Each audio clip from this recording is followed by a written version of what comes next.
ಇದು ಗುಲಬರ್ಗಾ ವಿಶ್ವವಿದ್ಯಾಲಯದ ಕನ್ನಡ ಅಧ್ಯಯನ ಸಂಸ್ಥೆಯು ಬಿಎ, ಬಿಎಸ್ಡಬ್ಲ್ಯೂ, ಬಿವಿಎ, ಬಿಎಫ್ಎ ಪ್ರಥಮ ಸೆಮಿಸ್ಟರ್ ವಿದ್ಯಾರ್ಥಿಗಳಿಗಾಗಿ ಸಿದ್ಧಪಡಿಸಿರುವ ಹೊಸಗನ್ನಡ ಕಾವ್ಯ ಸಂಚಯ ದ ಭಾಗ. ಇದು ಹೊಸಗನ್ನಡದ ಆಯ್ದ ಕವಿತೆಗಳ ಸಂಗ್ರಹವಾಗಿದ್ದು, ಪ್ರಥಮ ಸೆಮಿಸ್ಟರ್ ವಿದ್ಯಾರ್ಥಿಗಳಿಗೆ ಪಠ್ಯಪುಸ್ತಕವಾಗಿ ನಿಗದಿಪಡಿಸಲಾಗಿದೆ. ಇದು ಕನ್ನಡವನ್ನು ಒಂದು ಮೂಲ ವಿಷಯವಾಗಿ ಅಥವಾ ಸಾಮಾನ್ಯ ಪತ್ರಿಕೆಯಾಗಿ ಅಧ್ಯಯನ ಮಾಡುವ ವಿದ್ಯಾರ್ಥಿಗಳಿಗೆ ಮೀಸಲಾಗಿದೆ. 1. ಕುವೆಂಪು. ಕೃತಿಕಾರರ ಪರಿಚಯ. ಕುವೆಂಪು ಕಾವ್ಯನಾಮದಿಂದ ಪ್ರಸಿದ್ಧರಾದ ಕುಪ್ಪಳ್ಳಿ ವೆಂಕಟಪ್ಪ ಪುಟ್ಟಪ್ಪನವರು ಹೊಸಗನ್ನಡ ಸಾಹಿತ್ಯದ ಯುಗಪ್ರವರ್ತಕರಲ್ಲಿ ಒಬ್ಬರು. ಕುವೆಂಪು ಅವರು 20ನೇ ಶತಮಾನದ ಕನ್ನಡ ಸಾಹಿತ್ಯದಲ್ಲಿ ಒಂದು ಹೊಸ ಅಧ್ಯಾಯವನ್ನು ತೆರೆದ ಪ್ರಮುಖ ಕವಿಗಳಲ್ಲಿ ಒಬ್ಬರು. ಅವರ ಕೃತಿಗಳು ಸಾಹಿತ್ಯದ ಅನೇಕ ಪ್ರಕಾರಗಳಲ್ಲಿ ಕ್ರಾಂತಿಯನ್ನುಂಟುಮಾಡಿದವು. 1904 ಡಿಸೆಂಬರ್ 24ರಂದು ಶಿವಮೊಗ್ಗ ಜಿಲ್ಲೆಯ ತೀರ್ಥಹಳ್ಳಿ ತಾಲ್ಲೂಕಿನ ಕುಪ್ಪಳ್ಳಿಯಲ್ಲಿ ಜನಿಸಿದರು. ಮೈಸೂರಿನಲ್ಲಿ ಶಿಕ್ಷಣ ಪಡೆದ ಅವರು ಮೈಸೂರು ವಿಶ್ವವಿದ್ಯಾಲಯದಲ್ಲಿ ಪ್ರಾಧ್ಯಾಪಕರಾಗಿ ಮತ್ತು ಕುಲಪತಿಗಳಾಗಿ ಸೇವೆ ಸಲ್ಲಿಸಿದರು. ಕುವೆಂಪು ಅವರು ಮೈಸೂರಿನಲ್ಲಿ ಉನ್ನತ ಶಿಕ್ಷಣ ಪಡೆದರು ಮತ್ತು ನಂತರ ಅದೇ ವಿಶ್ವವಿದ್ಯಾಲಯದಲ್ಲಿ ಕನ್ನಡ ಪ್ರಾಧ್ಯಾಪಕರಾಗಿ ಸೇವೆ ಸಲ್ಲಿಸಿ ಕುಲಪತಿಗಳ ಸ್ಥಾನವನ್ನು ಅಲಂಕರಿಸಿದರು. ಬೇಂದ್ರೆಯವರಿಂದ ಯುಗದ ಕವಿ ಜಗದ ಕವಿ ಎಂದು ಪ್ರಶಂಸಿಸಲ್ಪಟ್ಟರು. ದ. ರಾ ಬೇಂದ್ರೆಯವರು ಕುವೆಂಪು ಅವರನ್ನು ಯುಗದ ಕವಿ ಜಗದ ಕವಿ ಎಂದು ಹೊಗಳಿರುವುದು ಅವರ ಸಾಹಿತ್ಯದ ಮಹತ್ವವನ್ನು ಎತ್ತಿ ತೋರಿಸುತ್ತದೆ. ಕಾವ್ಯ, ಕಥೆ, ಕಾದಂಬರಿ, ನಾಟಕ, ಪ್ರಬಂಧ, ವಿಮರ್ಶೆ ಸೇರಿದಂತೆ ವಿವಿಧ ಸಾಹಿತ್ಯ ಪ್ರಕಾರಗಳಲ್ಲಿ ಕೃಷಿ ಮಾಡಿದ್ದಾರೆ. ಕುವೆಂಪು ಅವರು ಕೇವಲ ಕವಿಯಾಗಿರದೆ ಸಾಹಿತ್ಯದ ವಿವಿಧ ಪ್ರಕಾರಗಳಲ್ಲಿ ತಮ್ಮನ್ನೂ ತೊಡಗಿಸಿಕೊಂಡರು ಮತ್ತು ಪ್ರತಿಯೊಂದರಲ್ಲೂ ತಮ್ಮದೇ ಆದ ವಿಶಿಷ್ಟ ಶೈಲಿಯನ್ನು ಮೂಡಿಸಿದರು. ಕುವೆಂಪು ಅವರ ಪ್ರಮುಖ ಕೃತಿಗಳಲ್ಲಿ ಕೊಳಲು, ಸ್ಮಶಾನ ಕುರುಕ್ಷೇತ್ರಂ, ಕಾನೂರು ಹೆಗ್ಗಡತಿ, ಮಲೆಗಳಲ್ಲಿ ಮದಮಗಳು ಮತ್ತು ಶ್ರೀರಾಮಾಯಣ ದರ್ಶನಂ ಸೇರಿವೆ. ಇವು ಕುವೆಂಪು ಅವರ ಅತ್ಯಂತ ಪ್ರಸಿದ್ಧ ಮತ್ತು ಮಹತ್ವದ ಕೃತಿಗಳಾಗಿವೆ. ಶ್ರೀರಾಮಾಯಣ ದರ್ಶನಂ ಅವರಿಗೆ ಜ್ಞಾನಪೀಠ ಪ್ರಶಸ್ತಿಯನ್ನು ತಂದುಕೊಟ್ಟ ಮಹಾಕಾವ್ಯವಾಗಿದೆ. ಶ್ರೀರಾಮಾಯಣ ದರ್ಶನಂ ಕೃತಿಗೆ ಜ್ಞಾನಪೀಠ ಪ್ರಶಸ್ತಿ ಸೇರಿದಂತೆ ಅನೇಕ ಪ್ರಶಸ್ತಿಗಳನ್ನು ಪಡೆದಿದ್ದಾರೆ. ಕುವೆಂಪು ಅವರ ಸಾಹಿತ್ಯ ಸಾಧನೆಗೆ ಅನೇಕ ರಾಷ್ಟ್ರೀಯ ಮತ್ತು ಅಂತಾರಾಷ್ಟ್ರೀಯ ಪ್ರಶಸ್ತಿಗಳು ಸಂದಿವೆ. ಅವುಗಳಲ್ಲಿ ಜ್ಞಾನಪೀಠ ಪ್ರಶಸ್ತಿ ಅತ್ಯಂತ ಮಹತ್ವದ್ದಾಗಿದೆ. 3. ದೇವರು ರುಜು ಮಾಡಿದನು. ಈ ವಿಭಾಗವು ಕುವೆಂಪು ಅವರ ಈ ಕವನದ ಕುರಿತು ಮಾಹಿತಿಯನ್ನು ಒಳಗೊಂಡಿದೆ. ಸಾರಾಂಶ. ಇದು ಕವನದ ಮುಖ್ಯ ಆಶಯವನ್ನು ಸಂಕ್ಷಿಪ್ತವಾಗಿ ತಿಳಿಸುತ್ತದೆ. ಕವಿಯು ಪ್ರಕೃತಿಯ ಸೌಂದರ್ಯವನ್ನು ದೇವರು ಮಾಡಿದ ಸಹಿ ಎಂದು ಭಾವಿಸಿರುವುದನ್ನು ಇಲ್ಲಿ ವಿವರಿಸಲಾಗಿದೆ. ಕವಿಯು ಪ್ರಕೃತಿಯ ರಮ್ಯ ದೃಶ್ಯಗಳನ್ನು ಕಣ್ತುಂಬಿಕೊಳ್ಳುತ್ತಾ ಆನಂದಿಸುತ್ತಾನೆ. ಪರ್ವತಗಳು, ಕಾಡುಗಳು, ತುಂಗೆ ನದಿ ಮುಂತಾದ ನಿಸರ್ಗದ ಸೊಬಗು ಕವಿಗೆ ದೈವಿಕ ಸ್ಪರ್ಶವನ್ನು ನೀಡುತ್ತದೆ. ಕವನದ ಸಾಲುಗಳ ವಿವರಣೆ. ಇಲ್ಲಿ ಕವನದ ಪ್ರಮುಖ ಸಾಲುಗಳನ್ನು ಉಲ್ಲೇಖಿಸಿ ಅವುಗಳ ಅರ್ಥವನ್ನು ವಿವರಿಸಲಾಗಿದೆ. ಕವಿಯು ನದಿ ಹರಿಯುತ್ತಿರುವುದು, ವನವು ಸ್ಥಿರವಾಗಿರುವುದು, ಆಕಾಶದ ನೀಲಿ ಬಣ್ಣ, ಪಕ್ಷಿಗಳ ಚಿಲಿಪಿಲಿ, ಬಿಸಿಲಿನಲ್ಲಿ ಮಿನುಗುತ್ತಿರುವ ಮರಳು ಮತ್ತು ಬಂಡೆಗಳು, ನದಿಯ ಇಕ್ಕೆಲಗಳಲ್ಲಿನ ಹಸಿರು ಇವೆಲ್ಲವೂ ಕವಿಗೆ ಸ್ವರ್ಗದ ಅನುಭವವನ್ನು ನೀಡುತ್ತದೆ. ನಂತರ ಬೆಟ್ಟಗಳು ಮತ್ತು ಕಾಡುಗಳ ಮೇಲೆ ಹಾರಾಡುವ ಬಿಳಿ ಕೊಕ್ಕರೆಗಳ ಹಿಂಡು ಲೇಖನಿಯಿಂದ ಬರೆದ ರೇಖೆಯಂತೆ ಕಾಣುತ್ತದೆ. ಈ ದೃಶ್ಯವು ಒಂದು ಕಾವ್ಯದಂತೆ, ಒಂದು ದೈವಿಕ ಆಜ್ಞೆಯಂತೆ ಕವಿಗೆ ಭಾಸವಾಗುತ್ತದೆ. ಸೃಷ್ಟಿಯ ಈ ಅದ್ಭುತವನ್ನು ಕಂಡ ಕವಿ, ದೇವರು ತನ್ನ ಚೈತನ್ಯವನ್ನು ಬೆಳ್ಳಕ್ಕಿಗಳ ರೂಪದಲ್ಲಿ ತೋರಿಸಿ ಈ ಜಗತ್ತಿನ ಅಚ್ಚರಿಗೆ ಸಹಿ ಹಾಕಿದ್ದಾನೆ ಎಂದು ಸಂತೋಷಪಡುತ್ತಾನೆ. ಪ್ರಬಂಧ ಮಾದರಿಯ ಪ್ರಶ್ನೋತ್ತರಗಳು. ಇಲ್ಲಿ ಕವನದ ಆಳವಾದ ವಿಶ್ಲೇಷಣೆ ಮತ್ತು ಮುಖ್ಯ ಆಶಯವನ್ನು ಕುರಿತು ಪ್ರಬಂಧ ರೂಪದ ಪ್ರಶ್ನೆಯನ್ನು ನೀಡಲಾಗಿದೆ. ಪ್ರಶ್ನೆ 1. ಪ್ರಕೃತಿಯ ಸೌಂದರ್ಯದಲ್ಲಿ ಕವಿ ದೇವರ ಅಸ್ತಿತ್ವವನ್ನು ಕಾಣುವ ಆಶಯವನ್ನು ದೇವರು ರುಜು ಮಾಡಿದನು ಕವನ ಹೇಗೆ ಪ್ರತಿಪಾದಿಸಿದೆ? ಸಮರ್ಥಿಸಿ. ಉತ್ತರ. ಈ ಉತ್ತರವು ಕವನದ ಮುಖ್ಯ ಆಶಯವನ್ನು ವಿಸ್ತಾರವಾಗಿ ವಿವರಿಸುತ್ತದೆ. ಕುವೆಂಪು ಅವರ ಕವಿತೆಗಳು ಸಾಮಾನ್ಯವಾಗಿ ಪ್ರಕೃತಿ ಮತ್ತು ದೈವತ್ವದ ಸಂಬಂಧವನ್ನು ಬಿಂಬಿಸುತ್ತವೆ. ಈ ಕವನದಲ್ಲಿ ಬೆಳಗಿನ ವಾಯುವಿಹಾರದಲ್ಲಿ ಕಂಡ ಬೆಳ್ಳಕ್ಕಿಗಳ ಹಾರಾಟವನ್ನು ದೇವರು ಮಾಡಿದ ಸಹಿಗೆ ಹೋಲಿಸಲಾಗಿದೆ. ಇದು ಕವಿಯ ಪ್ರಕೃತಿ ಪ್ರೀತಿ ಮತ್ತು ನಿಸರ್ಗದ ಸೌಂದರ್ಯವನ್ನು ದೈವಿಕ ಸ್ಪರ್ಶದೊಂದಿಗೆ ಹೋಲಿಸುವ ಪ್ರಯತ್ನವಾಗಿದೆ. ವಿಷಯ ಮತ್ತು ಧ್ವನಿ. ಕವನದ ಮುಖ್ಯ ವಿಷಯ ಪ್ರಕೃತಿಯ ಸೌಂದರ್ಯದಲ್ಲಿ ದೇವರನ್ನು ಕಾಣುವುದು. ಕವಿ ಆನಂದ ಮತ್ತು ಆಶ್ಚರ್ಯದಿಂದ ಪ್ರಕೃತಿಯನ್ನು ನೋಡುತ್ತಾನೆ ಮತ್ತು ಎಲ್ಲವೂ ದೈವಿಕ ಸೃಷ್ಟಿಯ ಭಾಗವೆಂದು ಭಾವಿಸುತ್ತಾನೆ. ಕವನವು ಶಾಂತ ಮತ್ತು ಭಾವನಾತ್ಮಕವಾಗಿದೆ. ಓದುಗರಲ್ಲಿ ಪ್ರಕೃತಿಯ ಬಗ್ಗೆ ಗೌರವವನ್ನು ಮೂಡಿಸುತ್ತದೆ. ಕಲ್ಪನೆ ಮತ್ತು ಚಿತ್ರಣ. ಕವಿ ತನ್ನ ಕಲ್ಪನಾ ಶಕ್ತಿಯಿಂದ ಪ್ರಕೃತಿಯ ದೃಶ್ಯಗಳನ್ನು ಮನೋಜ್ಞವಾಗಿ ಚಿತ್ರಿಸಿದ್ದಾನೆ. ಸಾಲುಗಳು ಕಣ್ಣಿಗೆ ಕಟ್ಟುವಂತಹ ಚಿತ್ರಣವನ್ನು ನೀಡುತ್ತವೆ. ನದಿಯನ್ನು ಜಲಸುಂದರಿ ಎಂದು ಕರೆದಿರುವುದು ಪ್ರಕೃತಿಗೆ ಕವಿ ನೀಡುವ ಗೌರವ. ಬೆಳ್ಳಕ್ಕಿಗಳ ಹಿಂಡನ್ನು ಲೇಖನ ರೇಖಾನ್ಯಾಸದಲ್ಲಿ ಎಂದು ವರ್ಣಿಸಿರುವುದು ಸೃಷ್ಟಿಯ ಅದ್ಭುತವನ್ನು ದೇವರು ಬರೆದ ಸಾಲಿನಂತೆ ಕಲ್ಪಿಸುತ್ತದೆ. ಭಾಷೆ ಮತ್ತು ಶೈಲಿ. ಕವನದಲ್ಲಿ ಸರಳವಾದರೂ ಆಳವಾದ ಅರ್ಥವುಳ್ಳ ಭಾಷೆಯನ್ನು ಬಳಸಲಾಗಿದೆ. ಉಪಮೆಗಳು ಮತ್ತು ರೂಪಕಗಳು ಕವನಕ್ಕೆ ಮೆರುಗು ನೀಡುತ್ತವೆ. ಪ್ರಾಸಬದ್ಧ ಶೈಲಿಯು ಓದಿಗೆ ಹಿತವಾಗಿದೆ ಮತ್ತು ನೆನಪಿಟ್ಟುಕೊಳ್ಳಲು ಸುಲಭವಾಗಿದೆ. ರಸವಶನಾಗುತ್ತಾ ಕವಿ ಆದ ನೋಡಿದನು ಎಂಬ ಪುನರಾವರ್ತನೆಯು ಕವಿಯ ಆನಂದವನ್ನು ಒತ್ತಿ ಹೇಳುತ್ತದೆ. ಒಟ್ಟಾರೆ ಪ್ರಭಾವ. ಕವನವು ಪ್ರಕೃತಿಯ ಸೌಂದರ್ಯ ಮತ್ತು ಮಹತ್ವವನ್ನು ಅರಿಯಲು ಓದುಗರನ್ನು ಪ್ರೇರೇಪಿಸುತ್ತದೆ. ಪ್ರಕೃತಿಯಲ್ಲಿ ದೇವರನ್ನು ಕಾಣುವ ಕವಿಯ ದೃಷ್ಟಿ ಮತ್ತು ಮನುಷ್ಯ ಪ್ರಕೃತಿಯ ಸಂಬಂಧವನ್ನು ಕವನವು ಎತ್ತಿ ತೋರಿಸುತ್ತದೆ. ಕೊನೆಯ ಸಾಲು ದೇವರು ರುಜು ಮಾಡಿದನು ಕವನದ ಮುಖ್ಯ ಆಶಯವನ್ನು ಸ್ಪಷ್ಟಪಡಿಸುತ್ತದೆ. ಟಿಪ್ಪಣಿಗಳು. ಈ ವಿಭಾಗವು ಕವನದ ಕುರಿತು ಹೆಚ್ಚುವರಿ ಮಾಹಿತಿಯನ್ನು ನೀಡುತ್ತದೆ. ನಕ್ಷತ್ರ ಚಿಹ್ನೆ. ದೇವರು ರುಜು ಮಾಡಿದನು. ಇದು ಕುವೆಂಪು ಅವರ ಶ್ರೇಷ್ಠ ಪ್ರಕೃತಿ ಕವನಗಳಲ್ಲಿ ಒಂದು. ಕವಿಯು ಪ್ರಕೃತಿಯ ಸೊಬಗನ್ನು ದೇವರ ಸಹಿಯಾಗಿ ಭಾವಿಸುವ ಕಲ್ಪನೆಯನ್ನು ಇಲ್ಲಿ ಸಂಕ್ಷೇಪಿಸಲಾಗಿದೆ. ದೇವರೇ ಮಾಡಿದ ಸಹಿ ಎಂಬ ಭಾವನೆಯು ಪ್ರಕೃತಿ ಪರಮಾತ್ಮನ ಸೃಷ್ಟಿ ಎಂಬುದನ್ನು ಧ್ವನಿಪೂರ್ಣವಾಗಿ ಹೇಳುತ್ತದೆ. ಪರ್ವತಗಳು, ಕಾಡುಗಳು, ತುಂಗೆ ನದಿ, ಹರಿಯುವ ನೀರು, ಮಿನುಗುತ್ತಿರುವ ಮರಳು, ಬಂಡೆಗಳು ಮತ್ತು ಹಸಿರಿನ ವಿವರಣೆಯು ಕವನದ ಪ್ರಮುಖ ದೃಶ್ಯಗಳನ್ನು ಓದುಗರ ಕಣ್ಣ ಮುಂದೆ ತರುತ್ತದೆ ಮತ್ತು ಕವನದ ಸೌಂದರ್ಯವನ್ನು ಅನುಭವಿಸಲು ಸಹಾಯ ಮಾಡುತ್ತದೆ. ಕವಿಯು ರಸವಶನಾಗಿ ನೋಡುವುದು, ಪಕ್ಷಿಗಳ ಚಿಲಿಪಿಲಿಯಿಂದ ಉಂಟಾಗುವ ಸಂತೋಷ, ಮತ್ತು ಕವಿಮನಸ್ಸು ಸ್ವರ್ಗವನ್ನು ಅನುಭವಿಸುವುದು ಮುಂತಾದ ಭಾವನಾತ್ಮಕ ಅಂಶಗಳನ್ನು ಕವನದಲ್ಲಿ ಉಲ್ಲೇಖಿಸಲಾಗಿದೆ.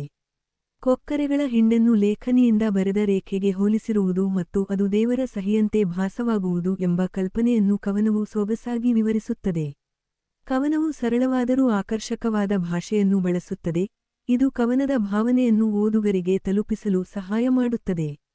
ಒಟ್ಟಾರೆಯಾಗಿ ದೇವರು ರುಜು ಮಾಡಿದನು ಒಂದು ಅತ್ಯುತ್ತಮ ಕವನವಾಗಿದ್ದು, ಕವಿಯ ಮುಖ್ಯ ಕಲ್ಪನೆ, ಪ್ರಮುಖ ದೃಶ್ಯಗಳು ಮತ್ತು ಭಾವನಾತ್ಮಕ ಅಂಶಗಳನ್ನು ನಿಖರವಾಗಿ ಮತ್ತು ಆಕರ್ಷಕವಾಗಿ ವಿವರಿಸುತ್ತದೆ.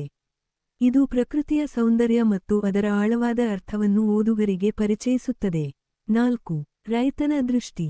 ಈ ವಿಭಾಗವು ಕುವೆಂಪು ಅವರ ಈ ಕವನದ ಕುರಿತು ಮಾಹಿತಿಯನ್ನು ಒಳಗೊಂಡಿದೆ. ಸಾರಾಂಶ.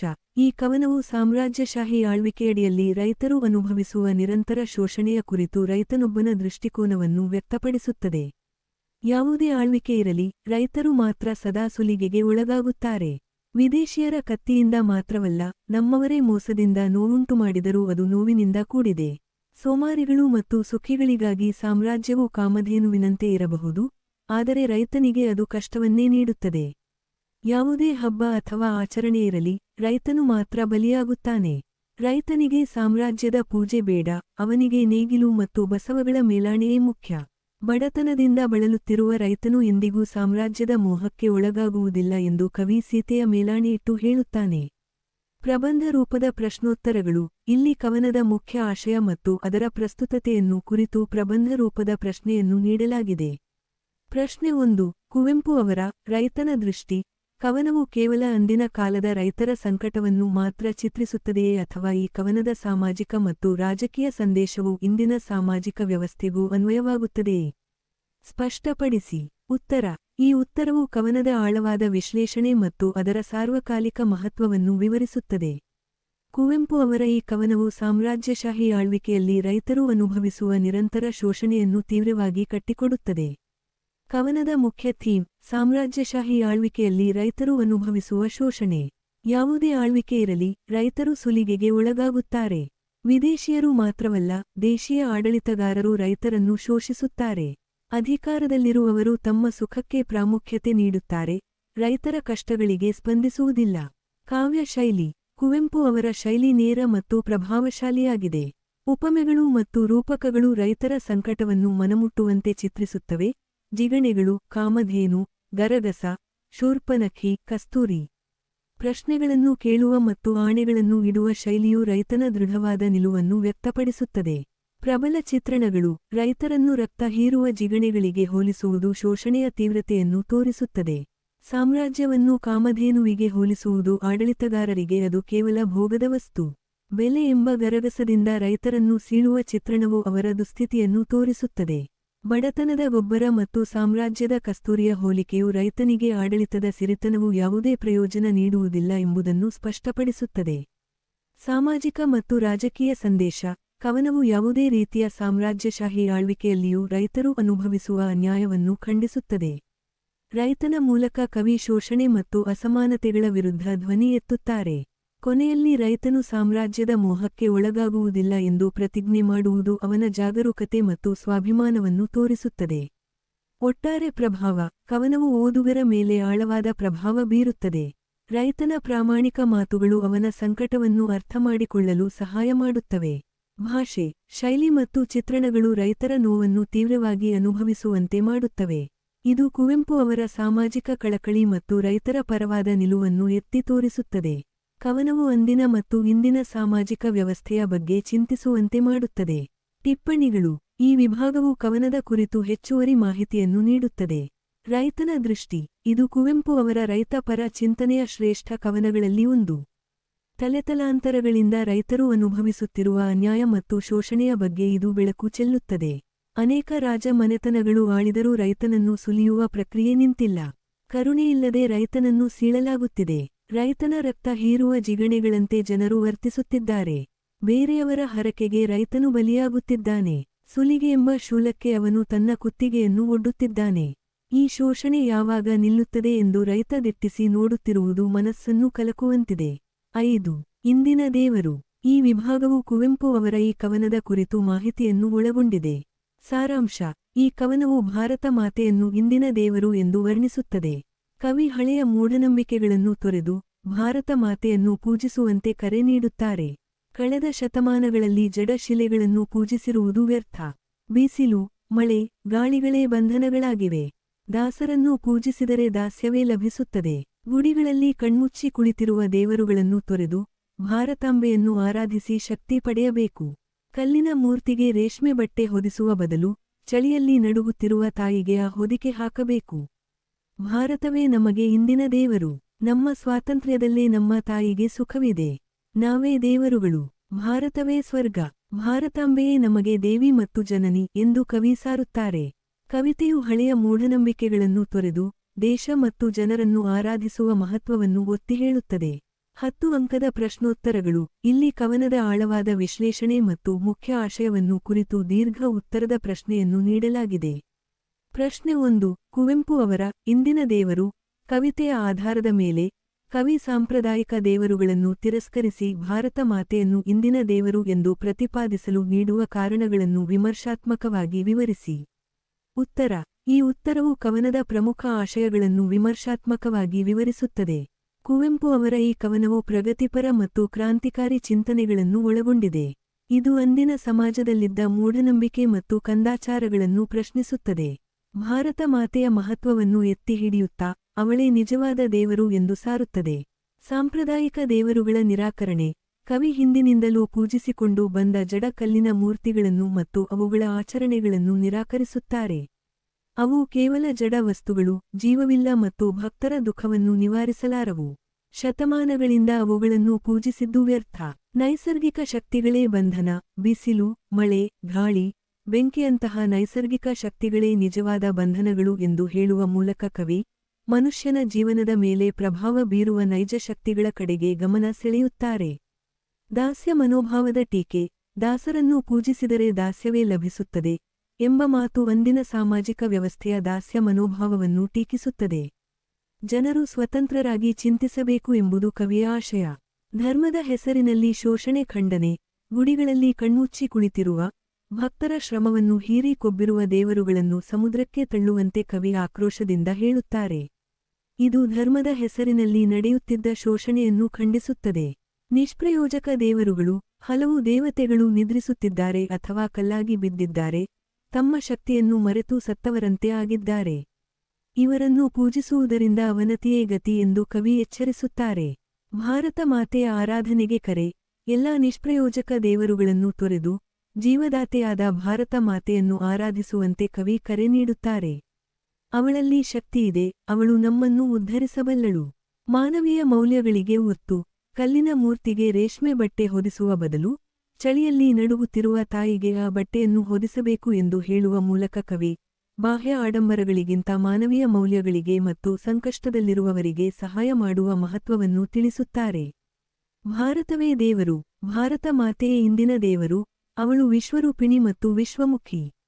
ನಮ್ಮೆಲ್ಲರ ಬದುಕು ಮತ್ತು ಕಾರ್ಯಗಳು ಅವಳ ಅಂಗಗಳು. ನಮ್ಮ ಸ್ವಾತಂತ್ರ್ಯದಲ್ಲೇ ಅವಳ ಸಂತೋಷವಿದೆ. ದೇಶದ ಏಳಿಗೆ ಮತ್ತು ಪ್ರಜೆಗಳ ಸ್ವಾತಂತ್ರ್ಯವೇ ನಿಜವಾದ ದೇವರ ಪೂಜೆ. ಯುವಜನತೆಗೆ ಕರೆ. ದಾಸ್ಯ ಮನೋಭಾವ ಬಿಟ್ಟು ನಾಳೆಯನ್ನು ಗೆಲ್ಲಲು ಎದ್ದೇಳಿ. ನಾವೇ ದೇವರುಗಳು. ಭಾರತವೇ ಸ್ವರ್ಗ.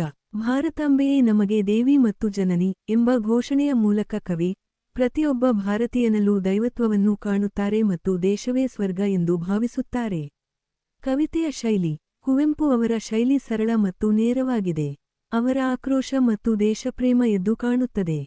ಪ್ರಬಲವಾದ ಪದಗಳು ಮತ್ತು ನೇರ ನಿರೂಪಣೆಯು ಓದುಗರ ಮೇಲೆ ತೀವ್ರ ಪ್ರಭಾವ ಬೀರುತ್ತದೆ. ಒಟ್ಟಾರೆ ಮಹತ್ವ. ಇಂದಿನ ದೇವರು ಕೇವಲ ಕವಿತೆಯಾಗಿರದೆ ಅಂದಿನ ಸಮಾಜಕ್ಕೆ ಒಂದು ಸವಾಲಾಗಿತ್ತು. ಮೂಢನಂಬಿಕೆಗಳನ್ನು ತೊರೆದು ದೇಶವನ್ನು ಪ್ರೀತಿಸಿ ಮತ್ತು ಅದರ ಏಳಿಗೆಗೆ ಶ್ರಮಿಸುವಂತೆ ಇದು ಪ್ರೇರೇಪಿಸುತ್ತದೆ. ಭಾರತ ಮಾತೆಯನ್ನು ಸರ್ವೋಚ್ಚ ಸ್ಥಾನದಲ್ಲಿಟ್ಟು ಪೂಜಿಸುವ ಕವಿಯ ಆಶಯವು ಇಂದಿಗೂ ಪ್ರಸ್ತುತವಾಗಿದೆ. ಇದು ರಾಷ್ಟ್ರೀಯತೆಯ ಭಾವನೆಯನ್ನು ಬಲಪಡಿಸುವ ಮತ್ತು ವೈಚಾರಿಕ ಚಿಂತನೆಗೆ ಪ್ರೇರಣೆ ನೀಡುವ ಕವಿತೆ. ಟಿಪ್ಪಣಿಗಳು. 1. ಇಂದಿನ ದೇವರು. ಇದು ಕುವೆಂಪು ಅವರ ಪ್ರಮುಖ ವೈಚಾರಿಕ ಕವನಗಳಲ್ಲಿ ಒಂದು. ದೇಶದಲ್ಲಿರುವ ಅಸಂಖ್ಯಾತ ದೇವರು ಮತ್ತು ಧರ್ಮಗಳಿದ್ದರೂ ಅವುಗಳ ಹೆಸರಿನಲ್ಲಿ ನಡೆಯುತ್ತಿರುವ ಮೋಸ ಮತ್ತು ಶೋಷಣೆಯನ್ನು ಕವಿ ಖಂಡಿಸುತ್ತಾರೆ. ಕಲ್ಲು, ಮಣ್ಣು, ಕಟ್ಟಿಗೆಯಿಂದ ಮಾಡಿದ ದೇವರುಗಳು ಜನರ ಕಷ್ಟಗಳನ್ನು ಪರಿಹರಿಸಲಾರವು. ಆ ಪೊಳ್ಳು ದೇವರುಗಳು ದೇವಾಲಯದಲ್ಲಿ ಮಲಗಿದ್ದಾರೆ. ಅವರನ್ನು ಪೂಜಿಸುವುದರಿಂದ ಯಾವುದೇ ಪ್ರಯೋಜನವಿಲ್ಲ. ಅವರನ್ನು ಎಳೆದು ಸಮುದ್ರಕ್ಕೆ ಎಸೆಯಿರಿ ಎಂದು ಕವಿ ಹೇಳುತ್ತಾರೆ. ನಿದ್ರಿಸುತ್ತಿರುವ ದೇವರುಗಳನ್ನು ಬಿಟ್ಟು ನಮ್ಮ ದೇಶದ ಮಾತೆಯಾದ ಭಾರತಾಂಬೆಯೇ ನಮಗೆ ನಿಜವಾದ ದೇವತೆ. ಆದ್ದರಿಂದ ಎಲ್ಲ ಭಾರತೀಯರು ಭಾರತಾಂಬೆಯನ್ನು ಪೂಜಿಸೋಣ ಎಂದು ಕವಿ ಕರೆ ನೀಡಿದ್ದಾರೆ.